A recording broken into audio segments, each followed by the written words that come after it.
기술 패권에 이르기까지 거대한 글로벌 지각 변동이 일어나고 있습니다. 이러한 환경 가운데 대한민국의 경기는 침체에 빠져들고 산업 경쟁력은 추락하여 중국에 추월당하고 있습니다. 여기에 북한은 핵무장을 하고 러시아 파병으로 국가의 안보 위기는 최고조에 이르고 있습니다. 북한의 해커부도와 간첩들이 사회 곳곳에서 활개치고 있습니다. 이러한 비상 상황에 우리 정치는 도대체 뭘 하고 있습니까? 본연의 책무를 망각하고 분열과 반목, 개인과 정치적, 정파적 이익에만 매몰되어서 유혈이 낭자한 내부 싸움에만 매몰되어 있습니다. 반복하고 있습니다. 오죽하면 우리 경제는 인류, 정치는 사류라고 하겠습니까? 6개월 전까지만 해도 저는 평범한 회사원이었습니다. 이 안타까운 정치 현실을 고쳐보고자 정치에 도전했지만 지난 6개월간 제가 경험한 우리 정치는 사류라는 평가도 과합니다. 국가의 위기 상황에도 민주당은 22대 국회 6개월 내내 입법으로 방탄하고 탄핵으로 보복하고 특검으로 겁박하고 예산으로 목줄을 조이며 정부를 끝도 없이 흔들고 국정을 마비시키고 국헌을 유린했습니다. 어떻게 공당의 대표 한 사람을 방탄하기 위해서 나라를 이토록 쑥대밭으로 만들 수가 있습니까? 이뿐만이 아닙니다. 거대 의석을 앞세워서 핵심 산업 기밀 유출기를 열어주는 국회 증감법, 불법 파업을 조장하는 노란봉투법, 전국민 25만원 현금 살포법 같은 우리 경제를 무너뜨리고 사회를 분열시키는 수많은 악법들을 강행 처리했습니다. 민주당은 지금 이 시각에도 무려 11개 범죄 혐의를 받고 있는 이재명 대표 한 사람만을 살리고자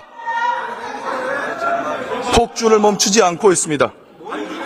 이 과정에서 심각한 국가기밀들이, 군사기밀들이 유출되고 언론 길들이기와 가짜뉴스 선동을 일삼고 있습니다. 저는 절대로 계엄을 두둔하는 것이 아닙니다. 분명히 말씀드립니다.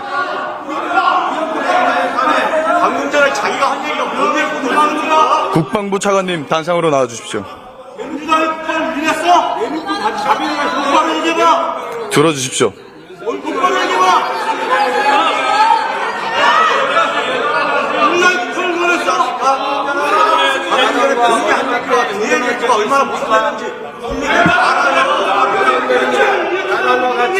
차관님, 최근 비상계엄 관련해서 국방위 현안 질의 중에 전투통제실 위치와 내부 구조, 의원님들, 수방사 비원 벙커 정보, 의원님들 질의 좀 할 수 있게 드론사의 드론 보유 수량, 바랍니다. 기존까지 수많은 중대한 군사기밀 정보들이 생중계로 유출됐습니다. 거기다 정보사 요원 5명의 실명까지 거론됐죠.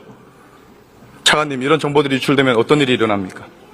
예, 답변 과정에서 중요한 군사 정보들이 유출되는 것은 저희들이 여러 가지 안보상에서 심대한 위협이 된다고 생각합니다.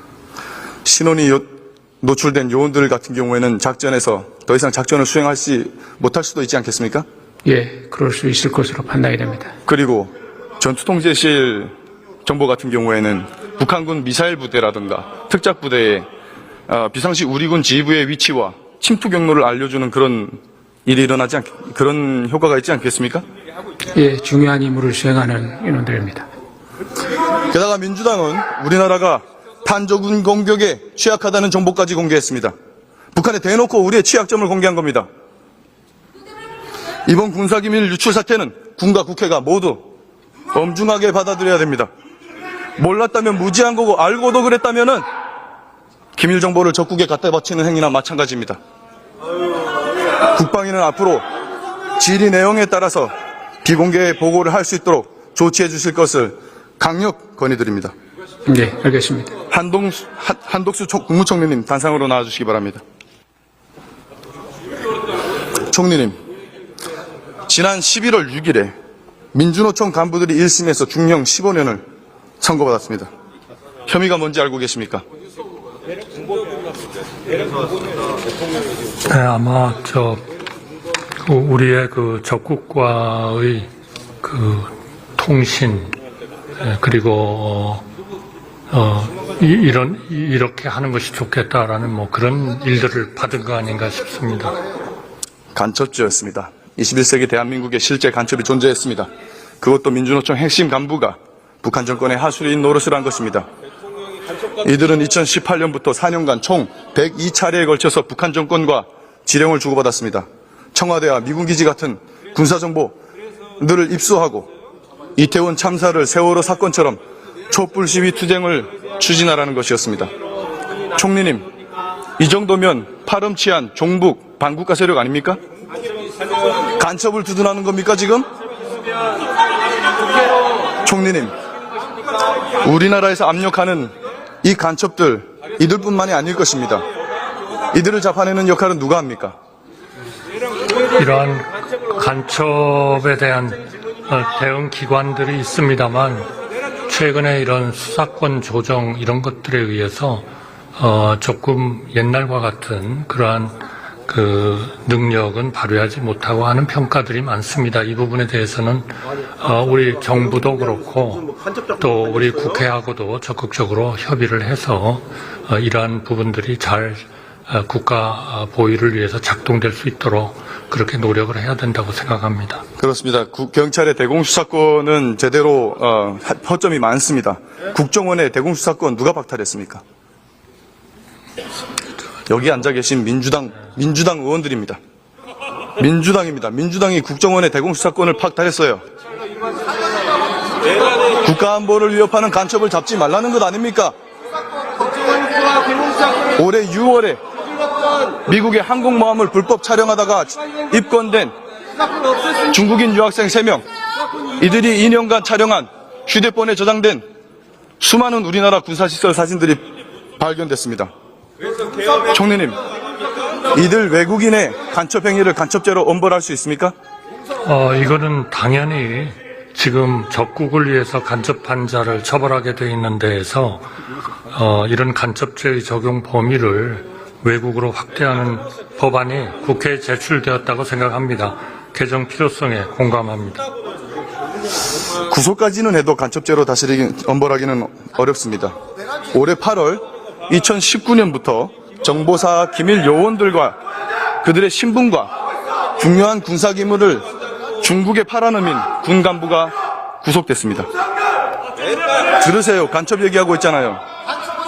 총리님, 북한이 아닌 중국 같은 외국에 우리 군사기밀 정보들을 유출한 사람들을 간첩죄로 엄벌할 수 있습니까? 지금은 법률적 이비가 있는 것 같습니다. 따라서 간첩죄 적용 범위를 외국으로 확대하는 법안이 국회에 제출이 돼 있으니까 이 개정 필요성에 적극적으로 좀 우리 국회가 논의하시고 심의를 해주시기 바랍니다. 네, 그래서 이 간첩죄 조항을 개정하려 했던 겁니다. 이것도 누가 맡고 있습니까? 네. 이것도 누가 맡고 있습니까? 민주당입니다. 민주당은 내란을 막았습니다. 빨리 통과시키기 바랍니다. 총리님, 그리고 최근 감사원장이 탄핵당했습니다. 도대체 무슨 잘못을 했길래 탄핵당해야 됐습니까?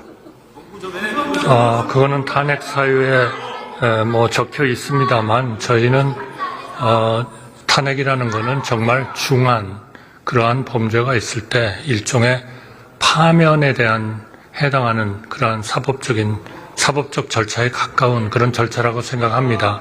따라서 감사원장의 이런 그 탄핵으로 인해서 업무가 정지되는 것은 우리 국가 전체의 그러한 그 공직 기강 또 공무원에 대한 그 사정 이런 쪽이 굉장히 어려워지는 거 아닌가. 그래서 이것은 정말 중한 범죄가 아니면 우리 국회에서 국회가 국정이 좀 돌아갈 수 있도록 그렇게 이 탄핵 소추의 발동은 좀 신중해야 하도록 그렇게 검토해 주시기 바랍니다. 길게 답변하셨는데 간단하게 말씀을 드리면 보복 탄핵입니다. 문재인 정부 시절에 벌인 집값 통계 조작, 국가 채무 비율 조작, 서해 공무원 피살 사건 은폐, 사드 기밀 유출을 감사했기 때문에 보복 탄핵 당한 겁니다. 지난 2월에 사상 초유의 대법원 전산망 해킹 사건이 발생했습니다. 헌법상 독립기관이라고 수사당국에 신고하지 않아서 피해를 키웠습니다. 정확한 피해 규모조차 추산할 수가 없습니다. 선관위도 성역이 될 수 없습니다. 선관위가 떳떳하다면 전체 시스템에 대한 보안 점검에 마땅히 응해야 될 것입니다. 총리님, 그리고 이번 계엄 사태 관련해서 민주당은 지상파 3사뿐만 아니라 민영방송인 종편 4사, 보도채널 2사에게까지 계엄 당일 메인 뉴스 큐시트랑 제목을 비롯한 언론 보도 내역 일체 자료를 요구한 바 있습니다. 이런 사실 알고 계셨습니까? 저는 몰랐습니다. 이건 명백한 언론 간섭이자 방송사 길들이기입니다. 심지어 오늘 가방위에는 비상계엄 관련 KBS 현안 질의를 열고 나서 시대의 선동꾼 김어준 씨를 불렀습니다. 확인되지도 않은 가짜뉴스를 생중계했습니다. 암살조가 있었고 체포돼 이송되는 여당 대표를 사살한다.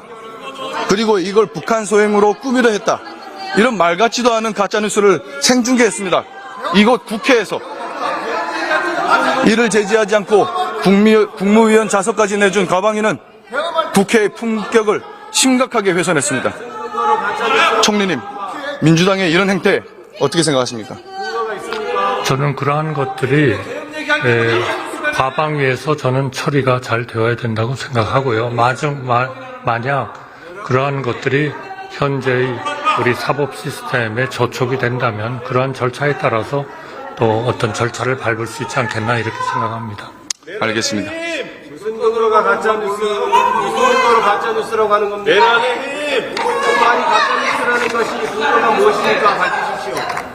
확인해 봤습니까? 출처를 대십시오. 그 말이 왜 가짜뉴스예요? 부담을 하지 마시고 근거를 대세요. 존경하는 국민 여러분, 지금 이 순간 저희 여당은 여러분께서 느끼시는 분노와 실망을 깊이 통감하고 있습니다. 정부 여당을 믿어주셨던 국민 여러분의 마음을 생각하면 고개조차 들 수가 없습니다. 이 모든 책임을 외면한다면 국가의 미래도 국민의 신뢰도 다시는 회복하지 못할 것입니다. 지금 대한민국의 명운은 바람 앞에 등불과도 같은 상황입니다. 저는 결코 정부 여당을 두둔해달라는 것이 아닙니다. 국민께서 우리 당에 108석이라는 개헌 저지선까지 허락해 주셨음에도 불구하고 민주당의 입법 독재와 계엄 사태를 막지 못한 무기력한 저희에게 엄중한 회처리를 들어주십시오. 어떠한 질책도 감내하겠습니다. 마찬가지로 이재명 대표 한 사람만을 살리기 위해서 국정을 멀머삼아 헌정 질서를 유지한 유린한 저 무도한 민주당에게도 엄중한 회처리를 내려주십시오. 무거운 책임감을 어깨에 짊어지고 국정을 바로잡기 위해 사력을 다하겠습니다. 감사합니다.